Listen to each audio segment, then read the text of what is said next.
Guys, welcome to the video. We're at Goodspeed Performance. You can see the car here. We got everything laid out. We're working on the HKS oil cooler. Dylan set everything up. Dylan's new here. What's going on, man? Hey, how's it going? Where are you from? How old are you? Phoenix, 22. Okay, cool. Oh, we're the same age. That's rad. I thought you were a little older. Yeah, so we're gonna pop the hood. Cody's back over there, and we'll get started and show you what's up. But this is the JDM Spec model of this oil cooler. We gotta make sure it'll fit the USDM spec, and then let HKS know if any changes need to be made. But should be a fun process, and let's get into it.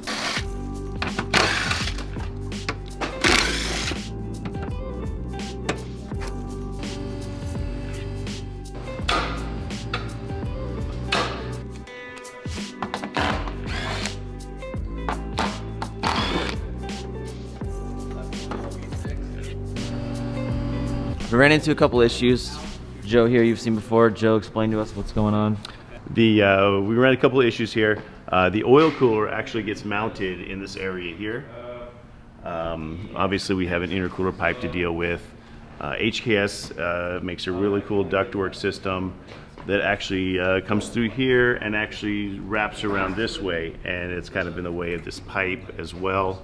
So what we're going to do is we're going to take the pipe off, we're going to take the intercooler off, we're going to fit the oil cooler, run everything, get it all fit, and then we're going to remake this pipe to work around the oil cooler bracketry and ductwork. And it should be pretty cool. Also in Japan, on the STIs, they use a twin scroll setup. So the actual exhaust manifold is set up differently. This oil cooler was set up for that twin scroll exhaust manifold setup. Here in the US, we only get a single scroll, so this portion in here is different. So we're probably gonna have to modify this heat shield to work with this oil cooler. Not a big deal, just something that we're gonna have to work around. In Japan, they actually have you modify the heat shield around their exhaust manifold as well. So they got to do it in Japan. Looks like we have to do it in the US also. Game plan, we're gonna lower it, put it on, and then figure out what kind of new intercooler pipe John can make to make the front mount fit, because people don't normally run front mounts in Japan. I was told they kind of keep things at lower horsepower, all about handling, driving experience. Us over here, different stories. So most people are running ETS or pairing from intercoolers, and you're gonna need a new pipe. So that's what we gotta figure out.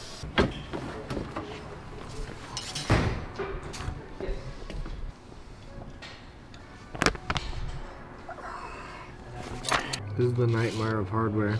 And everything's in Japanese, so who knows where it all goes.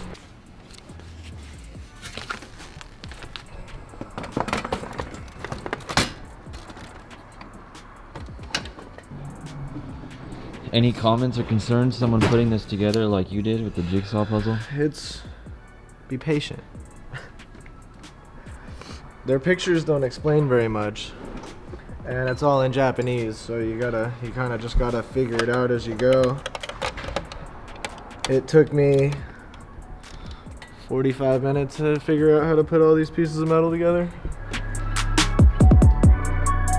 and that's a long time.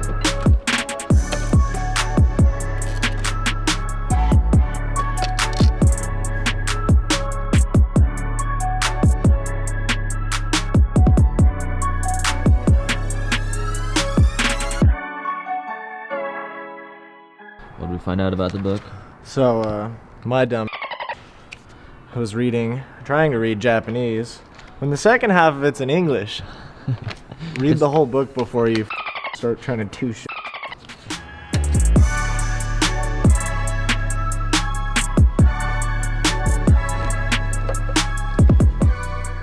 So we got the hoses ran. They're not the way that HKS tells you to do it, but their way is not going to work with RE header. So we just kind of took their lines and made them work.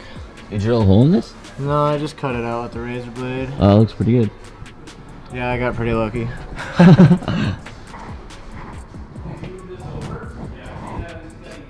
Like this, right? Look, dude, we don't even have to do anything. Look, that's gonna be, I mean, it might be a little bit of a leak, but that's fine. It's the wrong way. Yeah, see? Right there. Let's do it. Think that'll be okay? We might have to trim the hood out. Trim the bumper. Send it. I think it's gonna be fine. Intercooler through the hood mod? No, just the piping for it. Oh, the piping. I mean, that's dude, right. putting the intercooler through the hood's just stupid. Run the pipe and then trim this down to fit over the pipe. Okay, this is where we are now. You see we have the oil cooler on. It's all installed. All the plumbing's done underneath. I know you've seen that. Next thing we're going to do is modify this ductwork a little bit. Finish this intercooler pipe. It's actually going to work out a little bit better. He's going to have a little bit shorter intercooler run, which is going to help throttle response, help performance. So we'll finish this up, and then we'll show you what it looks like when we're finished. It's the next day. Holy moly, John murdered it, dude. Before we get into the details, I'm gonna go grab him and let him explain everything he did. I'm so thankful for the guys here.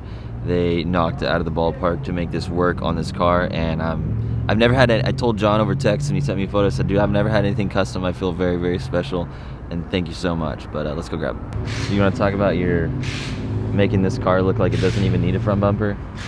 Well, I can talk about how I fixed your situation of wanting to run that really cool HKS oil cooler kit and not being able to because of your front mount. I can talk about that. Yeah, please. I'm all ears. We want to hear how you made this happen. Well, it's pretty simple, really. We just had to divert the path of your intercooler charge pipe. Well, point and show us up close. Well, I'm trying to, but you're not pointing it. I'm ready to go. All right, so this is pretty simple. You put the HKS oil cooler on the car, which is a fantastic piece, by the way. But unfortunately, they don't design this oil cooler to work with a front mount intercooler. And of course, we've got this nice big front mount intercooler. We can't not use it. So what we did is, instead of the parent pipe running down kind of through here and then directly into the intercooler, I fabricated out of some pretty tight radius mandrel aluminum pipe that I had. This pipe that runs kind of underneath the headlight, but yet over the HKS oil cooler, so that way we could utilize every last bit of this airflow that's going to be going in. This actually did a couple of things that were a benefit over the stock parent.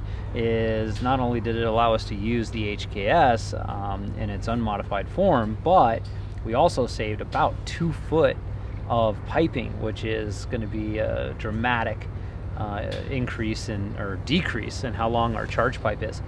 So now we go from basically here where the parent pipe leads off, we go into the pipe that I built underneath the headlight, and then here re-entering into the parent elbow that goes into the core. Ended up working out nice. Designing it simply was trying to find the right bends and the minimum amount of space, a lot of time and working. Once I got it kind of figured out, tacked it all together, set it in place, made sure it was good for one final fit, and then finish welded it. And that's all done, and it works perfectly.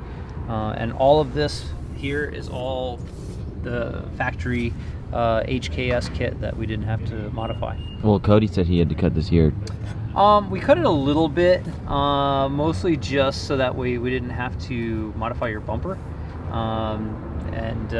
But normally we probably could have laid that in front of this a little bit, but it just kind of looked a little bit cleaner if we trimmed just that. There's just a little tab off of it, but all of this is HKS as it comes, and it worked out nice. Also, part of the kit is adding this mesh to the back of the splash guard, and you had to cut it out. But what's going on with that? Okay, so the way this works is that the air comes in through here, and with this kind of a box that HKS has made, it jams the air through the oil cooler, right? Well, once that air has gotten through the oil cooler, it has to go somewhere. Because if it doesn't have anywhere to go, then it basically builds up a pressure area here and no more air can get in and over the oil cooler. So they add this piece of mesh to the back here, and what that does is it allows a place for that air that is now hot to escape and get out the backside of the fender liner. Cody also showed me that on the back of at least this year, what would you call this, John? So this is the mesh for the grill material. And so what we did is we shaved, this was blocked off, basically thick plastic through here. So on the front side it showed the mesh, but on the back side it was blocked off on both of these sides. So what Cody did is he went in and he took and sanded this down to where it was past the blocked off part, and then trimmed out all the holes, so that way we have this nice diamond all the way across, which not only helps airflow through here for the oil cooler, but also shows the entire front mount intercooler as well, and just looks really a lot better. It would have been nice if Subaru would have done that from the factory. So this is a air intake temperature sensor. And so we wanted to add that to your kit, and since I was building this pipe and we didn't want to mess up the powder coating for the rest of the kit, it gave us a great opportunity to go ahead and put an air intake temperature sensor in there to the pipe I built. Normally in other kits, Cody was telling me it would be as close to the throttle body as possible, or what happens? It can. Usually that's out of convenience. You're kind of trying to get the temperature right as it goes into the motor, but anywhere in the after intercooler is fine. From basically from this point right here, where the air is coming out of the intercooler and the intercooler has done its job of cooling the air, anywhere after that point is really where you want that air intake temperature sensor. Technically, in theory, if you get it as close to where the combustion chamber is, that's the ideal point. Usually that ends up being somewhere around the throttle body, but anywhere in the pipe from the intercooler to the engine is perfect. I guess the last thing that people might be questioning is, why does this matter? Is because of this is so we can tune it on speed density, which is the normal situation. Can you elaborate? Can you clarify that? Yeah, from what I understand, you were wanting to switch over, and you have to have that data input to be able to run that kind of a setup. If you're running speed density, you only have a couple of parameters. If you don't have a mass airflow sensor to be able to tell how much air is going into the engine, then you're kind of short on parameters to be able to do that calculation.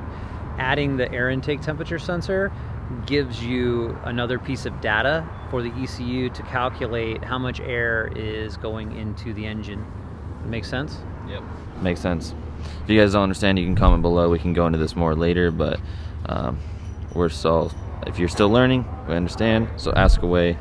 But I understand it now, so hopefully you guys do, and I had to break it down a lot. So, well, thank you, sir. Well, you're very welcome. It was a fun little project, and I was happy to do it for you.